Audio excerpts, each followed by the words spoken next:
লেবু বিক্রয় মূল্যের সাথে কটা কোয়ান্টিটি আছে? সেলের সাথে কোয়ান্টিটি কত আছে? 3টা। আর বায়ের সাথে কটা আছে? বায়ের সাথে 4টা। তো যখনই কোয়ান্টিটি দেওয়া থাকবে সেক্ষেত্রে আমরা কি করব? সেলের সাথে যে পরিমাণটা দেওয়া থাকবে তারপর আমরা পার্সেন্টের লাভ বা ক্ষতিটা নির্ণয় করব। তো একটা লেবুর ক্রয় মূল্যটা লাভ হবে, কিনতে যে টাকা লাগে সেটা লাভ হবে, তাই না?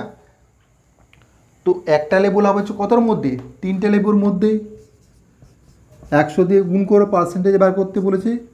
33.13%।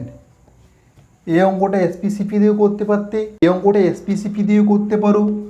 3 গণিত কি এসপি সমান 4 গণিত সিপি। অতএব এসপি বাই সিপি সমান কত পাবো? 4/3 পাবো। এসপি কত পাচ্ছি? 4 টাকা। সিপি কস প্রাইস পাচ্ছি কত? 3 টাকা। তো এখানে যখন ক্রয় মূল্য বা বিক্রয় মূল্য পেয়ে গেছি, তাহলে আমরা সবসময় ক্রয় মূল্যের উপর আমরা লাভ বা ক্ষতি নির্ণয় করব। তাহলে কি 1 টাকা লাভ হচ্ছে ক টাকার মধ্যে? 3 টাকার মধ্যে। গুণিত 100 কত হচ্ছে? 33.13%। এভাবেও তোমরা করতে পারো।